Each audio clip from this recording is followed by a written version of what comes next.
This is a real good story about Bronx and his dad, Ryan, real United Airlines customers. We were returning home, and one of the flight attendants asked Bronx if he wanted to see the flight deck and meet Captain Andrew. I got to sit in the driver's seat. I grew up in an aviation family, and seeing Bronx kind of reminded me of myself when I was that age. That's Andrew, a real United pilot.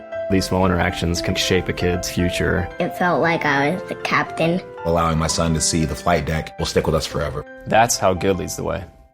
Optimism isn't sunshine and rainbows. It's fixing things, changing the way we fix things. It's running the world on smarter energy.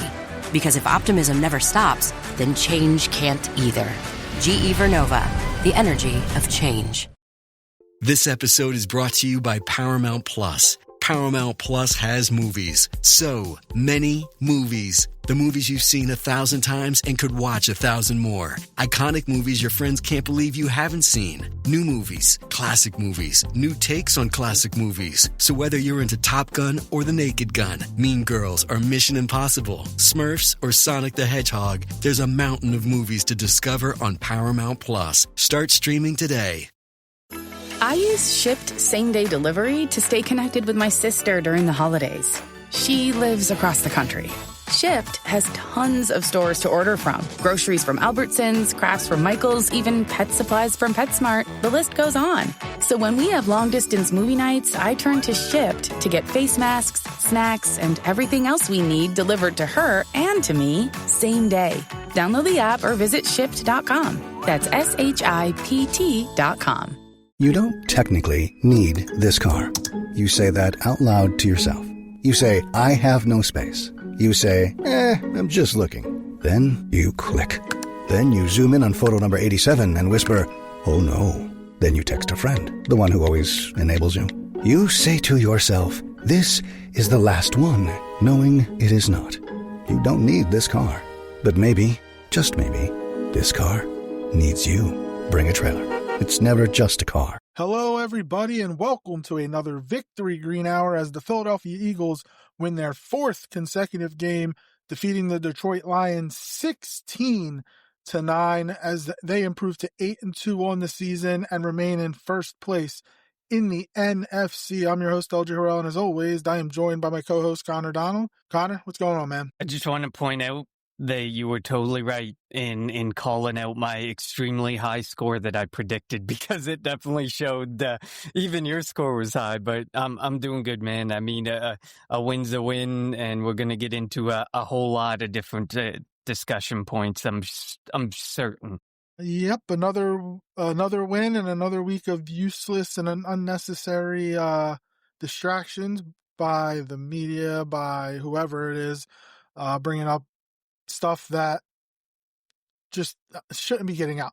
But we'll see if we touch on that. It's really annoying that it's given all this the media in Philly something to talk about, and something. It's like nobody hates the Eagles more than the Philly media. Nobody hates the Philly media more than the Eagle fans. So that's how I live life. Before we jump into that, as always, follow us on Twitter at Kelly Green Hour. Follow Connor on Twitter at Connor10. Follow me on Twitter at LJHarrell54, and follow the Eagles Pinpool Network on Twitter, YouTube, Facebook, or wherever you get your podcasts at Eagles Pinpool Network. And if you're joining us live, let us know your thoughts on the game. Did it live up to expectations? It was like a year and a half, 2 years in the making. The Lions had this game circled on their calendar since, when did the schedule come out? April, May. And they did a lot of talking in the offseason. Amon-Ra St. Brown said they wanted the opener. And see what a healthy defense can do, and we'll show the Eagles what's up. A lot of people were saying the Eagles wouldn't have won the Super Bowl if the Lions would have beaten the Commanders, and yet they couldn't beat the Eagles anyway. They had they didn't have a fully healthy defense. They were missing some people in the secondary. The Eagles are not performing at top notch on the offensive side of the football right now, needless to say. But that defense, let's start on that defense, because if you look at the roster, you look at where most of the money is allocated, it's allocated to the offensive side of the football. $50 million quarterback, $20+ million receiver, running back, a $30 million receiver, a $25 million running back, the offensive line. The Eagles put most of their money and prioritize the offensive side of the football. And right now they can't score. The offense just looks discombobulated. And I'm for one, think it's the coaching. I get Jalen isn't playing bad. He's not turning the ball over, which is key. The Eagles lead the NFL lead the NFL in turnovers in terms of not giving the ball away. I think they only have three turnovers, I think, for the year, 4 turnovers for the year. But then when you look at that defense, it's young. The defensive line, Nolan Smith, Jalen Carter, Jordan Davis, draft picks. Jalen Phillips was just a trade. Zach Baldwin was a low-level signing last year.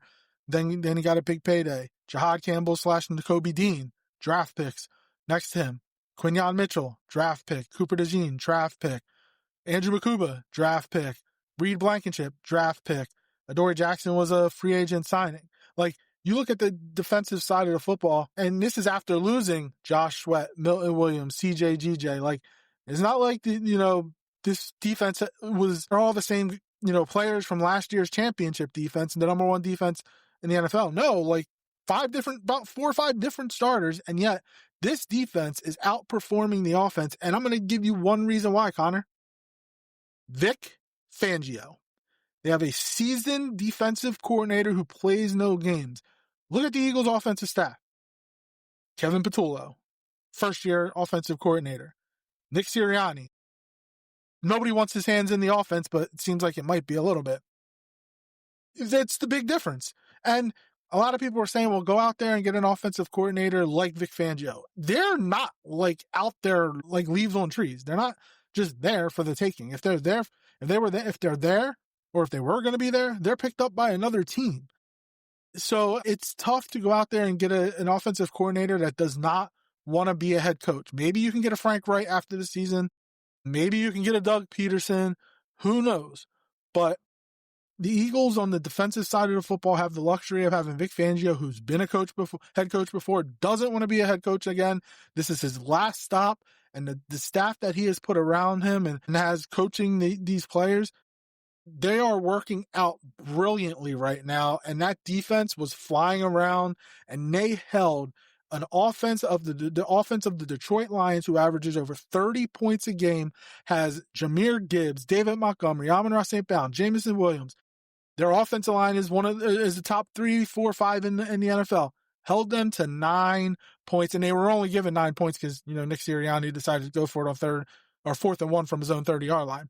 That's neither here nor there.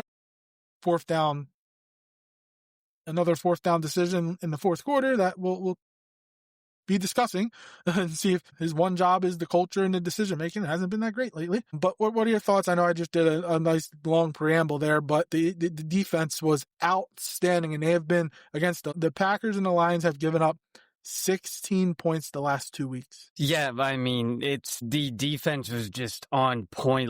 I was on the edge of my seat for the majority of that game because I was like, this defense can't really continue to make stop after stop. The key big 3rd down, 4th down stops over and over and over, especially against the Detroit Lions. I was sitting there and I was like, there's no way this keeps going. There's no way. And it just kept going and going and go. It got so bad that in moments where Dan Campbell probably should have went for it on 4th down, he stopped going for it on 4th down late in the game. The game was still, one score, okay, well, my defense, I can trust my defenses as much as they can because of our offense, essentially. But, I mean, I just was shocked that it continued to happen in the 4th downs, and then the batted passes. They knew coming in, Jordan Davis and Jalen Carter had made mention that they saw something on film after the game that they felt confident they could go and bat passes down. And they batted 5 passes down between the two of them.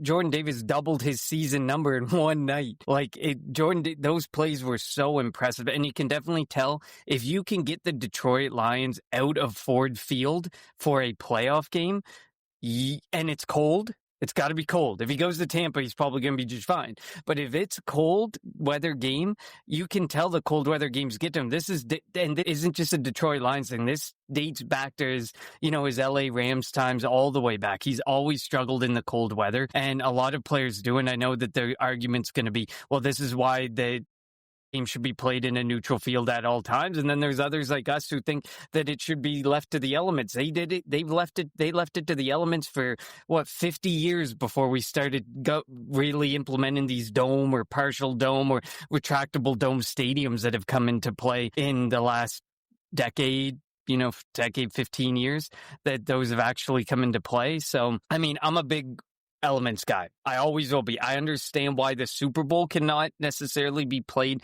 and the elements should still be able to be, but I can see that argument. But to just have every stadium move to retractable roofs or domes, I completely disagree with. And I know you do as well. But back to the game at hand, like, I mean. But before you jump back to the game, go off this retraction. Look, I get it. The Eagles are going to get a new stadium in like 10 years. And Jeffrey Lurie wants to host the Super Bowl, wants to host the Final Four, wants to host the college football playoff, wants to host a bunch of things that you can't really do in the wintertime. If they get a retractable roof, I think I've said this before, in writing, every Philadelphia Eagles home game, the roof has to be open regardless of weather. The reason you get home field advantage is to take advantage of the elements. We would not have had the Snow Bowl against Detroit 10-ish years ago. We wouldn't have had the snow game against the Rams in the playoffs last year. Like, there's a reason why when you have home field advantage, if it's in a dome, like, what advantage is having a dome besides it being loud? Like, the weather should be an advantage for you if you're facing a team that's primarily in a dome stadium or in a hot climate environment. So, look, it's going to happen most likely. Unfortunately, I don't want a dome. Like, I don't want the Eagles to get a dome, but it's going to happen. And I just want it put in writing that during Eagles games, when the Philadelphia Eagles are playing a home game, whether it's regular season or playoffs, that the roof is open at all times. Now, if say the Eagles are hosting the Super Bowl and they're in it, okay, it can be closed because, it's the Super Bowl.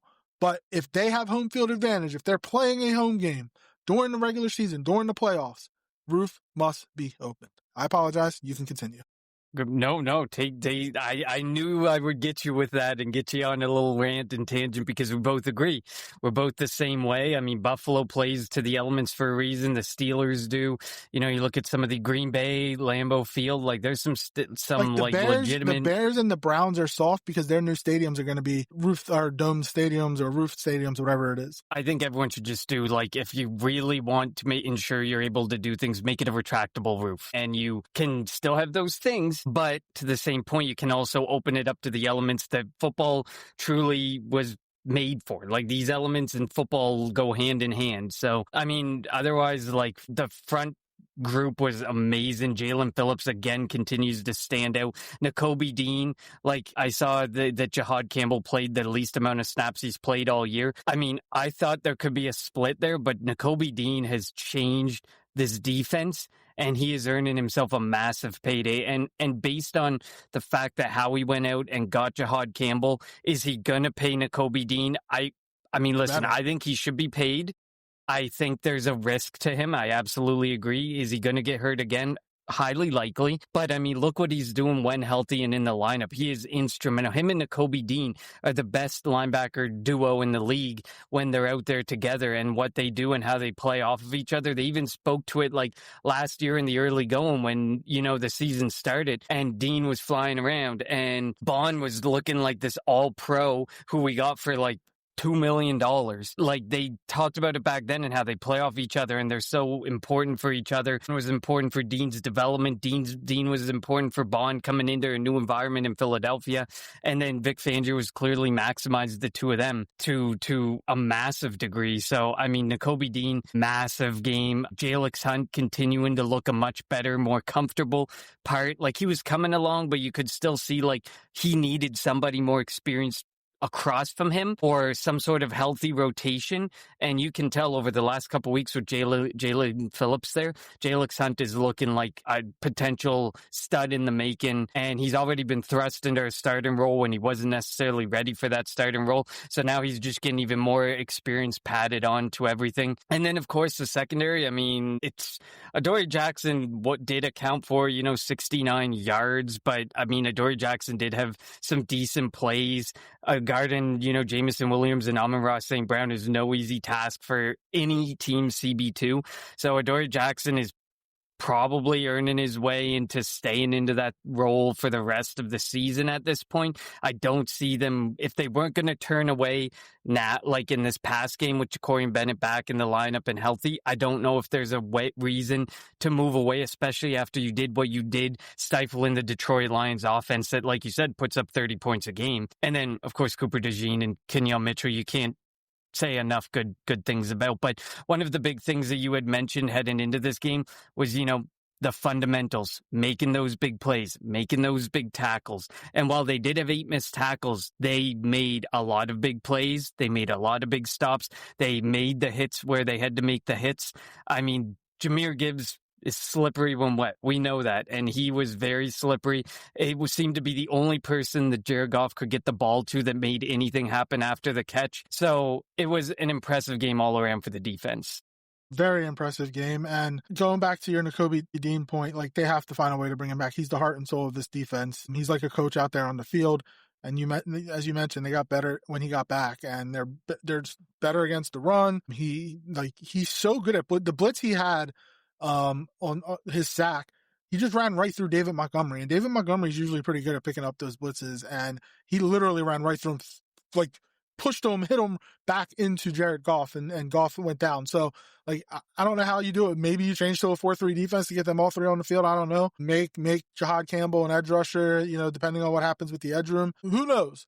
But you have to find a way to bring Nakobe Dean back. Adoree Jackson, like, we were talking a bunch of crap on him last week. Like, how is he going to cover, like, this great, set of receivers that Detroit has? We know Dallas has a couple, good receivers who they'll see this week, but he did a really good job. Now, he gave up the 40-yard touchdown. I mean, who's running with Jameson Williams? Like, let's be real. He's really quick, but like, he didn't let that phase him. He was in coverage on a couple of fourth downs, which was helped by the Eagles' front 4 or front 7, getting pressure, because on the 1 4th down in the red zone inside the 10-yard line, if Goff had a half a second more, he had a tight end wide open. But he had to rush the ball through it, tried to get it to Amon-Ra St. Brown, and Adoree Jackson was in coverage. So he did an outstanding job, when called upon. You mentioned Jahmyr Gibbs. He had 150 yards all purpose. He only had like 30 or 40 yards rushing. It was all in the receiving game, which, I mean, it's tough. But, Nakobe Dean ran stride for stride with him on a play, ran stride for stride with Jameson Williams on a play. Again, you cannot let Nakobe Dean leave the building. Like, I know he's in for a payday, and it may be a risk, but you have to find a way to bring him back. And when you have the Georgia quartet, or the Georgia trio, or it is the quartet, the Georgia quartet, in the center of the defense, Dean, Carter, Davis, and Smith, like, this is why everybody was clamoring for Howie to draft from the SEC, draft from Alabama, draft from Georgia, because these players with championship pedigrees, they're used to this. They're used to this type of play. They're used to playing in the moment. They're used to playing for championships, and they can get up for these big games. Another person who's been, and we mentioned his name a couple times, but he's looking like him, like last year. Jalen Carter is a beast. Like, he and you mentioned after the game, they had a tell on Jared Goff. He called out a couple of running plays. Like, we've seen it 2 weeks in a row. Mauro Jomo last week on the 4th down against Green Bay. We've seen it multiple times this week where Jalen Carter or somebody's calling out a player saying, hey, it's going to be going here. They're using their IQ in the classroom. They're using it for whatever Vic Fangio is teaching them and showing them, and they're taking it onto the field. They're not just letting it go in one ear and out the other. And you have to love that by this defense. A lot of these guys, again, the Georgia guys, learn from Kirby Smart. Kirby Smart's a really good defensive coordinator at the defensive mind at the University of Georgia. And whatever he taught them, give me all the Georgia players. Like give me all those Georgia defensive players. We almost had it. Like, I mean, we have Keely Ringo, who can't get on the field right now. And they did have, Lewis Seen when they picked him up, but he's gone. Like, you get these type of players that have played in championships, players that are just physical. Like, everybody talked about how Detroit is such a physical team. And the one thing that the Eagles wanted to go out there and prove, and the message from Nick Sirianni, all week was, be the more physical team. And defensively, the Eagles were the more physical team. Detroit was 0 for 5 on 4th down, 3 of 13 on 3rd down. Like, they did an outstanding job. And you knew, and you knew that Dan Campbell was going to go for it on 4th down. And the one thing the Eagles proved is, like, you're not going up against the Washington Commanders defense. We are better. We are more physical. We have more talent. And like and while, Dan Quinn is a good defensive coordinator, a good defensive mind for Washington, Vic Fangio is the godfather for a reason. And they just did an outstanding job on that defensive side of the ball. And I was surprised, like you said, every time, like, they kept getting stop after stop, and I'm like, they're going to eventually give up one. Like, it's going to happen. The Eagles offense better score because the defense is going to give one up. It happens. And they just kept getting stop after stop after stop. How many times did Detroit get into the red zone? 3-4 times? Came away with nothing but field goals. And they deserve a ton of credit. That defense was balling. That defense, man, the big question is, can the defense take this team to another Super Bowl? Can they continue to play like this from here on out? Obviously, injuries withstanding. How good can they be? Better than last year's defense? Numbers wise, again, you're playing a much tougher schedule. It may not look like it numbers wise, but when you're watching them out on the football field, this defense is playing out of their mind and playing on par with last year's number 1 overall defense.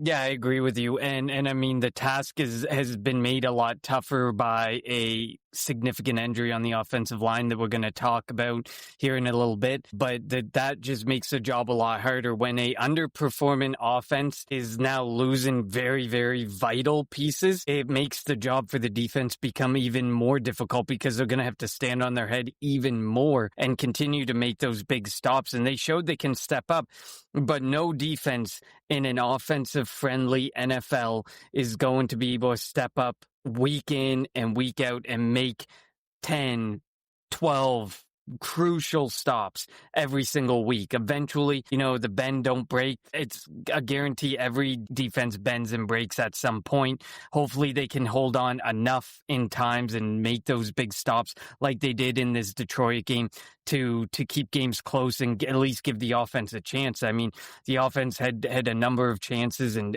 should have put up a lot more points. This game probably shouldn't have been 16-9, but it could have been a swing for, 14 points in either direction, honestly, if some of those fourth downs converted or if this offense was able to convert really, arguably anything. But just like some points there, Jalen Carter had 5 tackles. All of them were considered to be stops, which means they were negative. They were plays that would have gone for 0 yards or negative yards. And he had the 2 batted passes. And then the Eagles, you kind of alluded to the pressure on Jared Goff. They had 19 pressures on 60 offensive snaps. So that's not just dropbacks. That's 60 defensive snaps altogether. So they had a pressure on almost every third dropback, or every third offensive play, which is pretty amazing because obviously when you bring the dropbacks into play, they probably had on dropbacks pressure on pretty much every second one. But you saw it, you could feel it, and I mean, we could keep praising this defense all night, but I think that it's best we hit on the elephant in the room. Yeah, the offense is not good.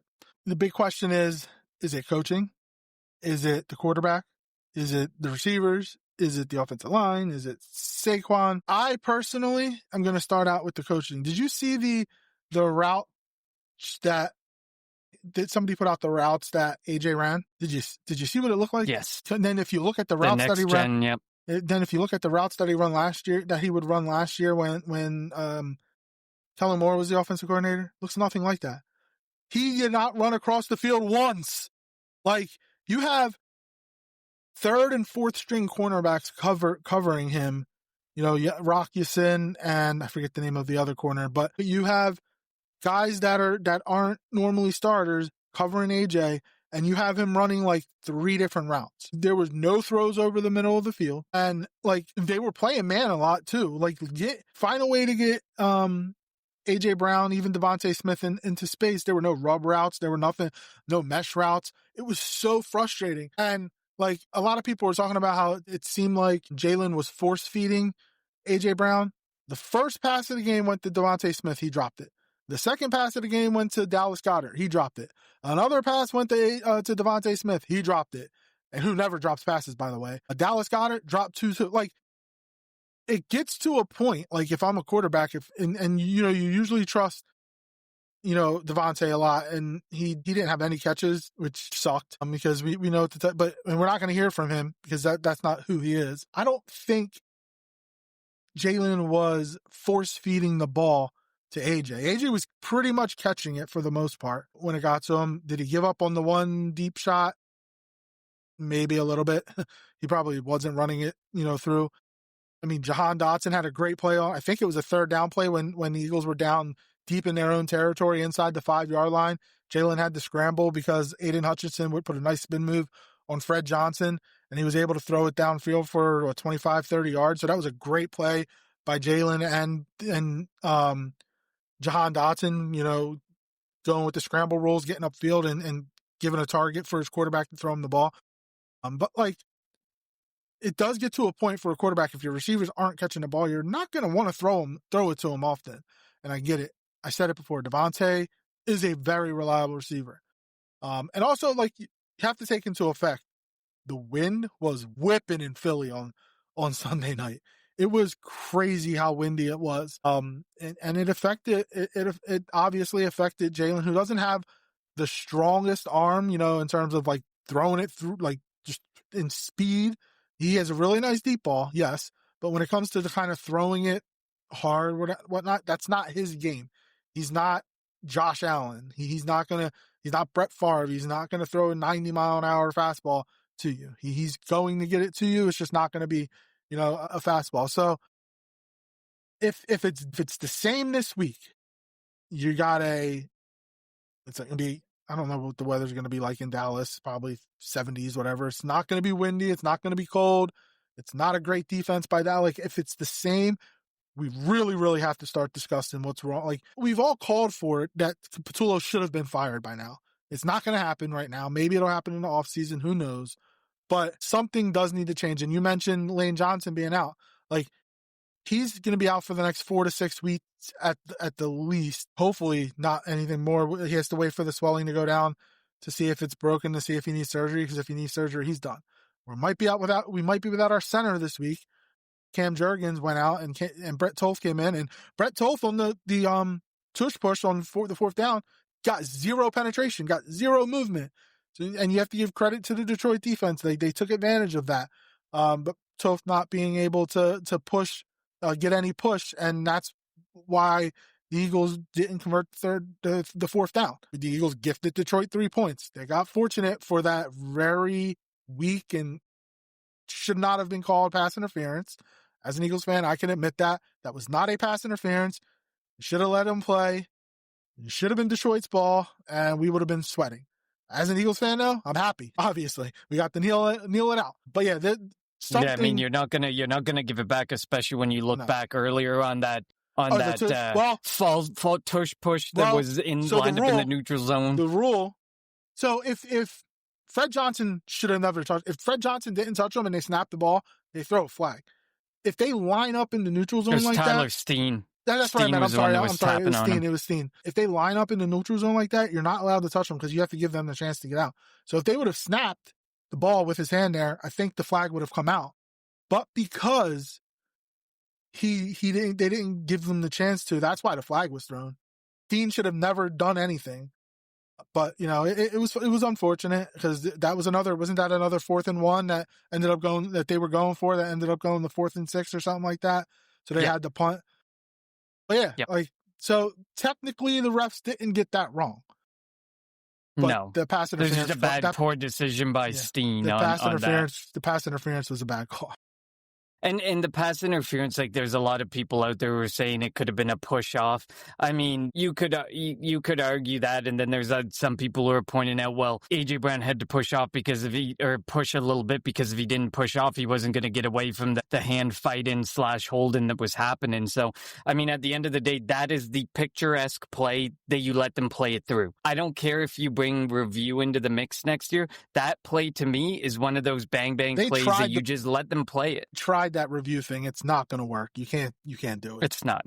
No, I agree with you. And so, I mean, like, I'm always a very strong proponent of, if you have to look to the refs or a final decision that was made, you probably can look at a lot more things internally at your team. So as a Detroit fan, as a Philly fan, I do the same thing. In a game where we lose by 1 score and Twitter is blowing up because of a referee decision, Does the NFL have a referee problem? Yes, I would tend to agree. But if I'm a team that loses by 7 or 7 or less, I prefer to look in at what could have been done better as a team, not at that ref play, because then you're just trying to take something that was out of your control and use it as a reason like, oh, they ruined the game. This should have never happened. It shouldn't have been called, or should have been called, vice versa. And I'm a strong proponent of looking in. I mean, are there certain fourth downs or maybe, was Dan Campbell a little too aggressive? Was there ones where he stopped going for it that he probably should have been going for it? I mean, there's a lot of different things that you can look back at for the Eagles and the Lions, both respectively. But I mean, you hit on some good points. The drops are brutal. The Smith drop, the Goddard drop, and then there was the Kylan Granson drop, which, I mean, to be completely honest, why he was getting the ball thrown to him, I don't understand. And that far down the field, that was an A.J. Brown or Devontae Smith ball, not a Kylan Granson ball. And like, to me, I'm so done with Calcaterra and Granson. Like, I'm ready to see Cam Latu. Yep, I was going to say that. Yep. I don't see it. You kept him on the roster specifically for a fullback. He's becoming special teams ace for you, and you don't use him in any block incident. The one snap he played, everyone is currently playing it on repeat. He blocked Aiden Hutchinson on a key run play. Like, you cannot, if you take anything, Kevin Patullo, from that game, one of the biggest things you need to take away from it is Cam Latu can probably catch the ball with the same intent as a Kylan Granson, but he can block a million times better than Kylan Granson. So to have Granson on the football field, even Calcaterra at this point, there's enough weapons that he can spread it out without needing a second tight end on the field as a pass catcher in that scenario. He needs, and with Lane Johnson out, we're going to need some support next to Fred Johnson. I mean, I trust Fred Johnson. I think Fred Johnson is going to obviously do an admirable job. He did a fairly good job against the Detroit Lions, but he's going to need some help in some certain instances. And I think that Cameron Latu needs to get that opportunity. He was known to be a blocker, and he's going to be able to catch a ball if he needs to in a pinch. And the one downside to Fred Johnson is he was the sixth offensive lineman when the Eagles went to their sixth offensive line look. So now it's going to have to be Pryor or maybe Willie Lampkin. If Lane has to go on the IR, you activate Lampkin and maybe see what he can do. Granted, he is like 5'10" or something. So I don't know. It'll be interesting to see how that goes. But yeah, also, well, let's get the Brett Eclipse here. Hey, y'all, it's been a while. Definitely welcome back. He says, so sick of this offense. But, man, this is the best Eagles defense I've ever seen. Last year's defense was better. And I don't know how old you are, but go back to the 90s, even the early 2000s defenses, man, they were legit. It's obviously the 92, I think it was 92 defense, which was number one in every defensive statistics. They didn't make the playoffs because Randall got hurt. But, like, that defense was literally number one in every defensive statistical category known. Like, that might be that they're up there for one of the greatest defenses of all time with the 85 Bears, with the 2000 Ravens, and whatnot. Obviously, last year's defense, the 2000 Eagles defense was with Hugh Douglas and Hollis Thomas and Jeremiah Trotter and Brian Dawkins, Troy Vincent, Bobby Taylor. Like, those defenses were really good. And I'm not saying this defense isn't good. This defense is really good. And we saw what they were able to do last year, obviously different parts, but I think last year's defense was better. This one is getting better, gradually getting better throughout the year. Obviously 4 or 5 different starters, and you have Makuba, who's young out there. Jahad Campbell was in there. Now they're getting healthier. They were injured on the front, in the defensive line. Now they trade for Jalen Phillips. They get Nolan Smith back. Jalix Hunt had a great game against Detroit. He's turning it last year he turned it on in the second half of the year. He's doing the same now. So maybe by the end of this year, this defense will be better than last year's defense, but they are definitely playing way better than they were earlier in the season. Especially if they're forced to carry this offense. If we continue to be able to talk about them in the way that we're talking about them after this Detroit game, we can definitely argue that they ultimately end up carrying this offense all the way to the Super Bowl and somehow making it one of those low-scoring Super Bowls where they make these plethora of amazing stops like they did last night Sunday night against the Detroit Lions, then you could definitely argue that this may go down as the best Eagles defense only because they get you to the Super Bowl or they win you a Super Bowl. But I mean, you can definitely argue right now that there's the defense possible. did win the Super Bowl last year. Like we held the Chiefs to it was 40-6. It wasn't 40-22 or whatever the hell. The defense was so if Jalen doesn't hit the dagger to Devontae, Josh Sweat's the MVP of the Super Bowl, right? Good chance. Probably. Yeah. But obviously they wanted that to happen. They wanted to give Jalen the MVP. And I'm glad he got the MVP, obviously. Definitely. He also says go ahead. Literally everything about this offense stinks. Route concepts suck. We've been saying that for weeks. Play design sucks. Been saying that for weeks. Player usage sucks. Absolutely. I mean, you've some of the best weapons. Like, there are literally fan bases out there that are saying if our team like Howie Roseman builds the Eagles, or if Josh Allen had this offense, could you imagine? I mean, yeah, absolutely. I wish that your executive people were as good as Howie Roseman, but there's a reason Howie Roseman deserves to be executive of the year pretty much every season, every second season, because he's able to, turn over the fact that there's new offensive coordinators coming in, going through coaching changes, some of the tough free agent decisions he has to make. Obviously, there's some misses. You can look back at the misses. Every executive is going to have some misses. But Howie Roseman continues to find a way to keep this team a contender year over year. Like, you wouldn't even think that. This podcast is brought to you by Carvana. Carvana lets you buy your next car on your terms. Explore a massive inventory online, filter for what matters, and find your perfect match. Then choose delivery to your home or pick it up at one of Carvana's iconic car vending machines. Every car also comes with a 7-day money-back guarantee, so you can make sure it's the right fit. Buy your car on Carvana. Delivery or pickup fees may apply. Limitations and exclusions may apply. See our 7-day return policy at Carvana.com. Carvana.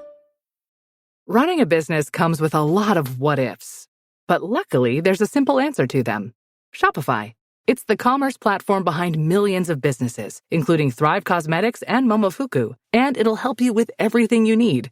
From website design and marketing to boosting sales and expanding operations, Shopify can get the job done and make your dream a reality. Turn those what-ifs into... Sign up for your $1 per month trial at shopify.com/special offer.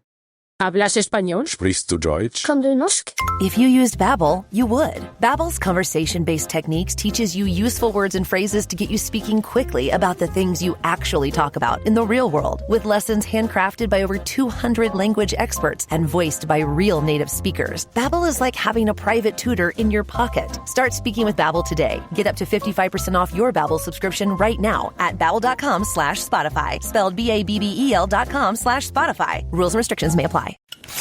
Okay, only 10 more presents to wrap. You're almost at the finish line. But first...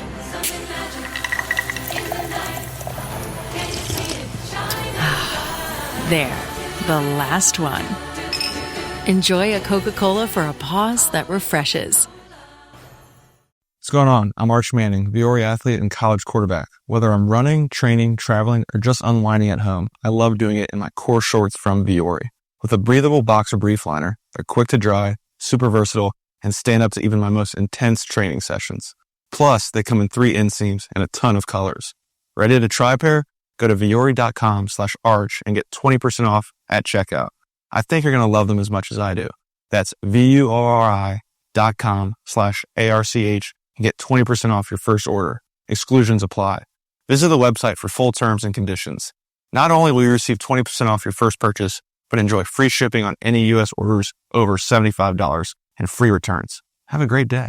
We had gone through the Carson Wentz and the Doug Peterson transition and that bumpy couple years that ended that, and then the move into the new regime with Nick Sirianni. You would never think that was that in that recent of memory. That was only, 5-6 years ago? Like, that's how close that transition was to where we are now as an Eagles organization. So, I mean, the player usage, I think at this point, listen, I don't think the route concept or play design is changing with Kevin Patullo. I think that's one of the reasons Kevin Patullo kind of has to give up the play calling or has to go as a play caller. Would you rather Nick Sirianni be the play caller? See, we don't know what. There was a lot of assuming that Nick Sirianni was calling plays at some points, but we don't know what was his, what wasn't his in those times. If you go back to his first year, or before Steichen took over, now could he have improved between now and then? Sure, but I just like Patullo is annoying. And going back to like the route concepts, I was at the Eagles Minnesota game, and me and Connor talked about this after that game. On the first touchdown pass to AJ on the 4th and whatever, his initial route sucked. It literally was just a lazy out, and then AJ and Jalen kind of had to freelance it, and Jalen told AJ to go deep, throw it to him, touchdown. Like, he runs AJ, we'll stick with AJ Brown, runs the same routes over and over again. Again, I agree with everything AJ Brown has said about this offense. It is terrible. Like, all he wants to do is help the offense improve. And again, a lot of people are saying, well, yes, that's fine, but he shouldn't have come out public about it. How do we know? And I've said this multiple times. How do we know he didn't go behind closed doors, talk to Nick, talk to KP or Kevin Patullo, talk to Jalen? They didn't have meetings and nobody listened. And I guess, look, the only way you can get somebody to listen, it needs to get out there in public. And again, still, nobody's listening, so it's really not working. But how do we know that he didn't first have a conversation in-house and it just went in one ear, out the other? Nobody's listening to him, or they're shoo-shooing him and saying, look, we'll figure it out, whatever. And nothing is changing. Then he comes out, does the Twitch thing, does the social media thing. Again, I have zero issue with what AJ said because he's not wrong.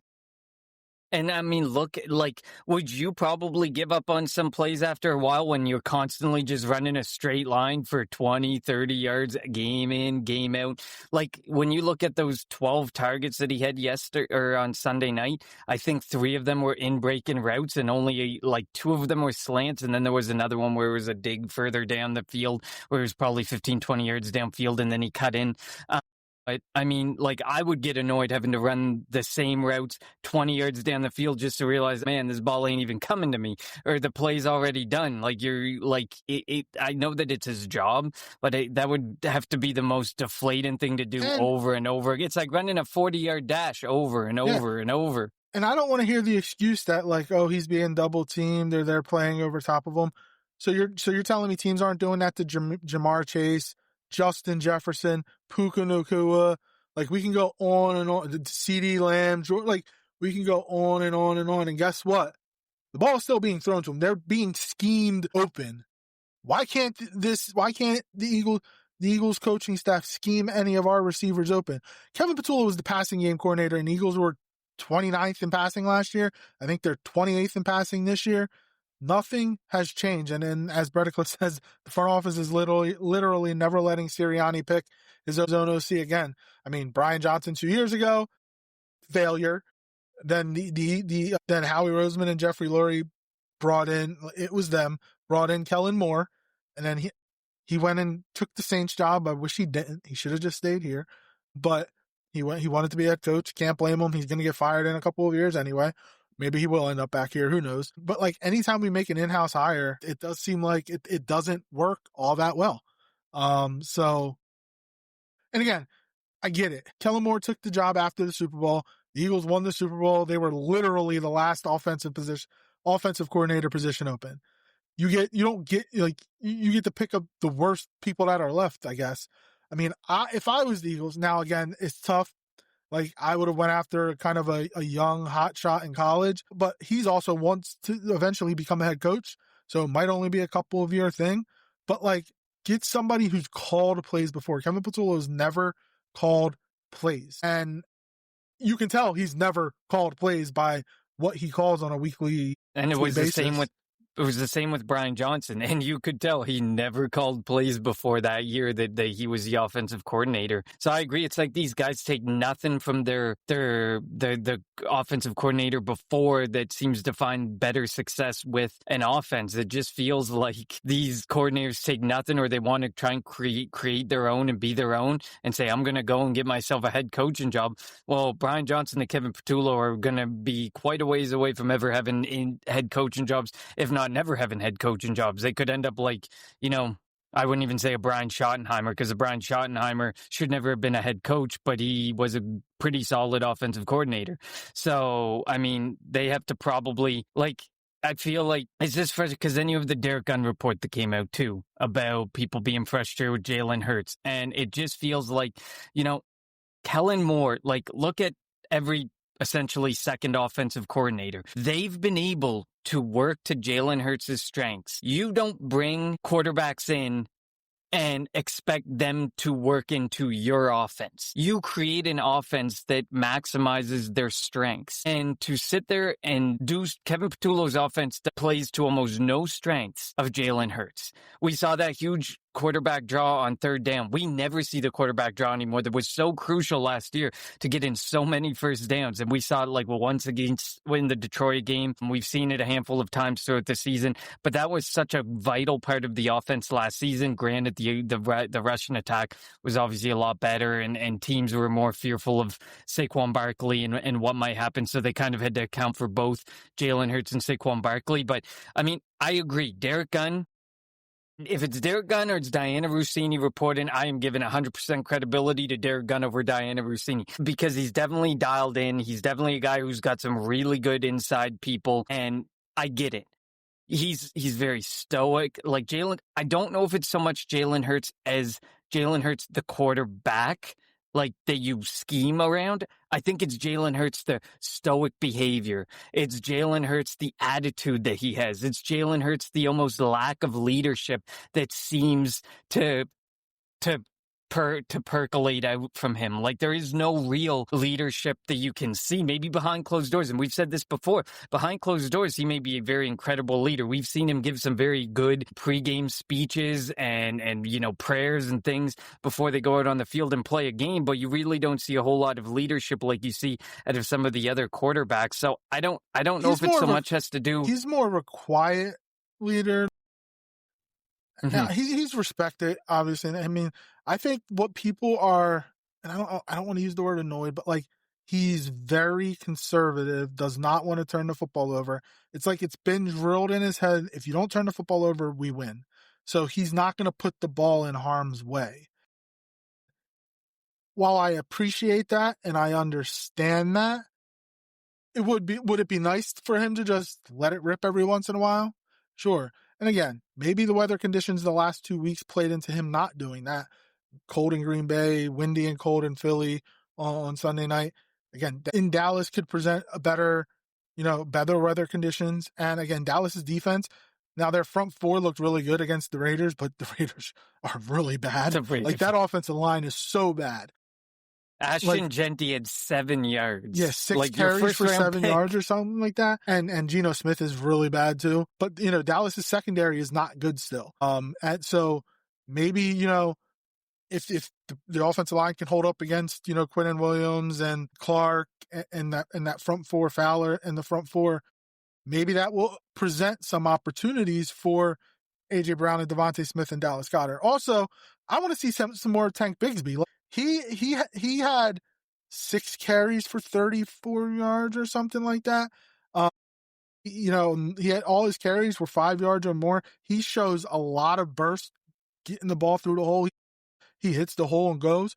And I think getting him more carries will help Saquon. Saquon had 83 yards, and I think that's his second most this year, which is crazy. Like the Giants, he was his season high, and I think 83 against Detroit was the second most he had.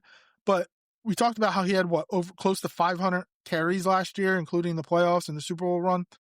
Maybe like give him a little bit more of a breather. You know, I'd much rather see him get the ball than Will Shipley get the ball. You talk about, you know, the personnel decisions. Get Tank Bigsby involved more, you know, in the running game. He shows burst when he carries the football. Any passes that's going to go to Calcaterra or Granson should go into Goddard or Devontae. Even Jahan Dotson, more like he catches the ball when it gets thrown to him.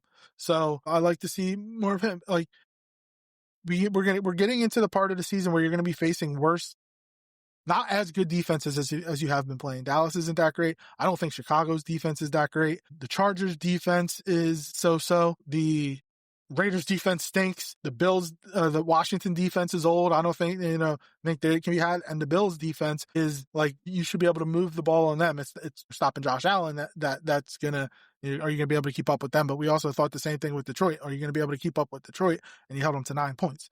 So if the Eagles are able to to do that, if the Eagles are able to find a way to just do something different offensively, and they went up against Dallas already in Eberflus, but they have new pieces. Quinnen Williams is new there. Overshown is back. He played yesterday for the first time. They have Jadeveon Clowney. Deron Bland is starting, but they don't have Diggs. Hooker is back. So they're getting healthier, but I still think you can take advantage on the outside. That secondary is not good. Their front four is better, but you still can run on them too. So this is where the Eagles are going to have to find a way to take advantage of your skill position superiority and open it up. Like, stop being so conservative. Stop calling screenplays. The screen doesn't work for us. The screen that they threw to AJ Brown was useless. That was dumb. So I don't know what they go over. Like, usually the quarterback and the offensive coordinator, quarterback and the play caller discuss, all right, I like these plays. Why don't they do that? It's just so frustrating. And hopefully the Eagles figure that out. Because there's way too much talent. We talked about it at the beginning of the show. All the money is on the offensive side of the football. And I get it. You're not going to have Lane Johnson. You're probably not going to have Cam Jurgens this week. So, you're playing with a makeshift. Fred Johnson. I have more faith in Fred Johnson than I do Matt Pryor. Just go back to the Kellen Moore playbook. I don't want to see the same old that we've seen over the last 10 games of the season. Yeah, I agree. I think at this point, like Kevin Patullo and Jalen Hurts, I feel like there's a major disconnect there. Like, they pan over to the sidelines, and I don't think I ever see Patullo and Jalen Hurts together looking at the iPad and figuring out, okay, what worked, what didn't work. Obviously, they'd find a lot of what isn't working, but it just doesn't feel like in game they try to do anything to change it up or to adapt to the situation that's been put in front of them. They come in, Kevin Patullo comes in with his game plan and he sticks to it like it's the Bible, and he just does not want to move away from it. And obviously at this point we're 11 weeks into the season, 10 games into the season, and it's quite clear that his playbook is not working. It's quite clear his play calling is not working. It's quite clear that there needs to be some major changes. And I feel like at this point, even Jalen Hurts needs to, don't know, like you said, AJ Brown feels like he probably potentially was vocal inside. It didn't work, so he went outside. Maybe Jalen Hurts is trying to be vocal inside, but he's not the type that's going to go outside and start, calling Patullo out in front of the media. I mean, arguably, they've already called him out without calling him out by name and stuff. So you can kind of feel it in the frustration throughout all of the offense. But you need to play to your quarterback's strengths, and you have to figure that out again and find out, look back at some of the game film. Don't worry about the game film from this year because you're not going to learn anything new from it. Look back at last year, look back at that film and find out what was working and make it work. And that all comes back to this point by Brett Eclipse. It just amazes me how Patullo has been with Sirianni the entire tenure, which included four offensive coordinators, and retained/learned nothing from everything that's worked over the last 4 damn years. I mean, at the Brian Johnson year. But like I said, every second offensive coordinator, you can look back at those seasons and pretty much find things that worked for this offense and things that worked for Jalen Hurts. You didn't see these reports like Derek Gunn's report coming out last year when things were working and Kellen Moore had kind of built the offense around the run-in strength of Saquon Barkley and Jalen Hurts and worked around the strengths of Jalen Hurts. It's not about forcing your offense onto someone. It's about building around the strengths of your quarterback. He's there for a reason. He's been to 2 Super Bowls. He's won a Super Bowl. He's a Super Bowl MVP, so there's no way you're telling me it's all Jalen Hurts' fault and that's why it's not working. I'm going to say this. I think the only way this changes is if something like 2023 happens, where they lost 6 of their last 7. Now, I don't think it's going to happen. This team is way better. The defense is way better than 2023. So that's not going to happen. But because they're 24-3 in their last 27 games, and that's Jalen not turning the football over. It's protect the football. We're going to win games. We win the turnover battle. We win games. And that's what has happened, and that's what is probably going to continue to happen. Like, it's crazy that we're talking about this offense. You would think that we were 2-8 and not 8-2, the way that everybody's talking about this offense right now. But we're 8-2, first place in the NFC, and it doesn't feel that way. So, like, do you think that it's Jalen being conservative, or do you think it's Nick saying, Jalen, don't turn the ball over? Like, is it more on the coaching staff, or is it more on Jalen? Feel like there's probably a mix, because I remember, what was it? Mix. Was Pick it last? Pick one. No mix. That's easy. That's the easy way out. Yeah. I'm gonna say that it's probably the coaching staff, and only for the fact that, what was it, last year, or was it the year prior, where he started the season and he turned the ball over? It wasn't last year, it was the year prior, and he turned the ball over, like, he had like 2 turnovers per game, essentially. That was last year, because we were 2-2. That was last year. So it was, yeah. So it was. So he had pretty much 2 turnovers per game. We got through, I think, week 5, and week 6 was our bye or whatever. And we were talking about Nick Sirianni being, it's Nick Sirianni. Is this a fireable start to the season? And he had like 8 turnovers, 10 turnovers across those weeks. And suddenly he stopped turning the ball over. He didn't become as ultra conservative with Kellen Moore at the helm as with Kevin Patullo, but maybe that's because of the play caller in his ear, that, like, he's not comfortable. But look at the routes. We already talked about the route concepts. He's clearly not comfortable with what he's seeing, with what the guys are running, or the routes they're running out there on the field. So I think easy way is, I think, the coaching staff, and I take it back to last year in the bye week. Well, Kellen Moore did kind of change his philosophy, though, because the reason why Dallas fired him, Mike McCarthy fired him, is because he threw the ball too much. He wanted to be a running team. And that's what Kellen Moore likes to do. He did that when he went to LA, too, and he was there for the year. He likes to throw the football. He actually did change his philosophy after the bye week, because they did throw the ball a lot. And the offensive line, everybody knows offensive line went to Sirianni at the bye week. Hey, let's run the ball. We got Saquon, blah, blah, blah. And then that's what they did. They were really, really successful at it, obviously. Saquon going over 2,000. So, I don't know, like, Kellen Moore tried to bring his offensive philosophy here, but when he realized that it wasn't as successful as he had hoped, then they went to kind of what Sirianni likes to do, run the ball, protect the ball, and whatnot. And it worked because they had an all-time great running game. They don't have that this year, and I think that's a big difference, too. You don't have the running game.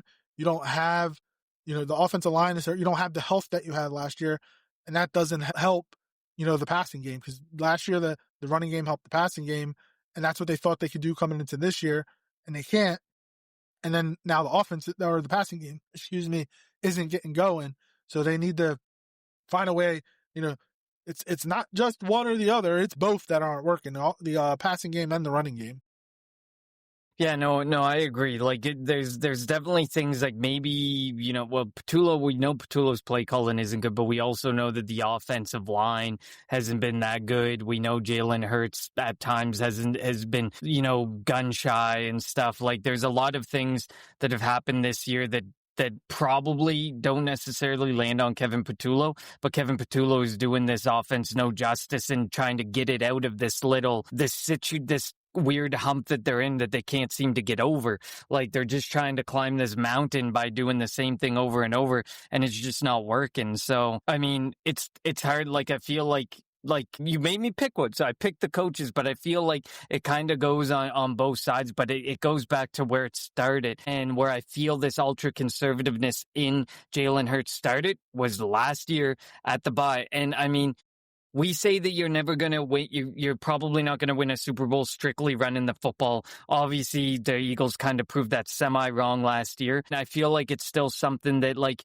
when you put Saquon Barkley there and Jalen Hurts, who's more of a rushing quarterback, he's more of a scrambling quarterback, you have to expect that your offense has to be built in a way that plays to those strengths, even though the weapons that you have out there would be amazing pass catchers anywheres and amazing pass catchers in this situation. They're seeing the ball as much. AJ Brown's not seeing the ball at a 150 target, 100 reception clip like maybe he was used to. But I feel like this offense needs to get back to, like, at the end of the day, to me, it comes back to you have to play to the strength of your quarterback. And we saw against Detroit, obviously the weather played a major factor, but this is why you don't want to watch Jalen Hurts throw the football nearly 30 times. He threw it 28 times, and he only completed.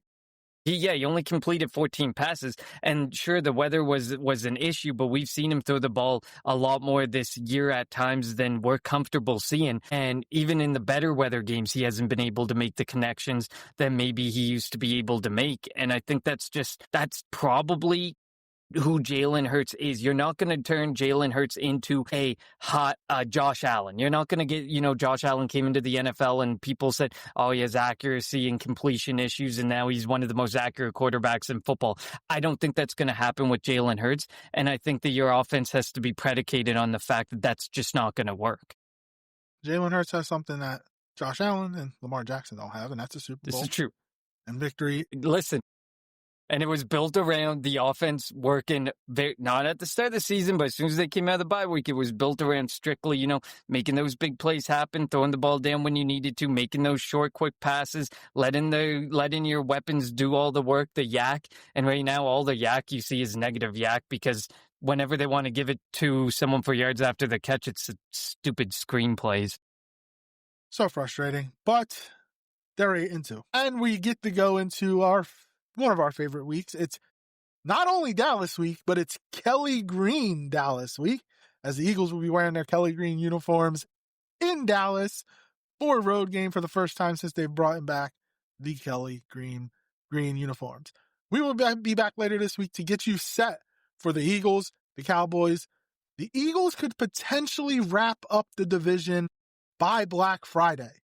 If the Eagles beat the Cowboys this week, if the Cowboys lose to the Chiefs on Thanksgiving, and the Eagles beat the Bears on Black Friday, we have our first back-to-back division winners in 20 years since the Philadelphia Eagles won it in 2004 and in 2000. And boy, being able to pull some of these guys, like especially the offensive linemen, for even a half of football will benefit them greatly. They do need to start blowing teams out so they can do that, because they're still in a fight for the number one seed. Nobody wants to come to Philly in January, so they're in a battle. They have the head-to-head with, and the crazy thing is they have the head-to-head with pretty much with the Rams, with the Bucks, with the Lions, with the Packers. They don't face San Francisco and they don't face Seattle, so it's tough to get the head-to-head with them.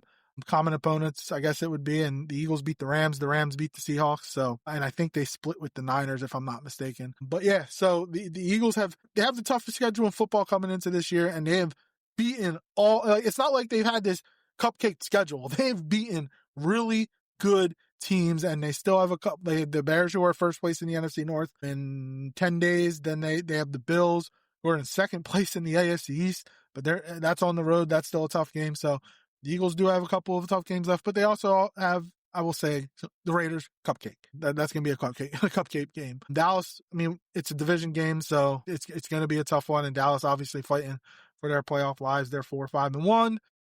Again, the Eagles could potentially clinch the NFC East in the next 10 days. We'll be back later this week to get you set for the Eagles, the Cowboys, Kelly Green week in Texas. Cannot wait for it. As always, follow us on Twitter at Kelly Green Hour. Follow Connor on Twitter at Connor10. Follow me on Twitter at LJHerrell54. And follow the Eagles Pinpool Network on Twitter, or on Facebook, Twitter, YouTube, Facebook, wherever you get your podcasts. I messed that up, but whatever. At Eagles Pinpool Network. For Connor, I'm LJ. Thank you all for tuning in to the Kelly Green Hour.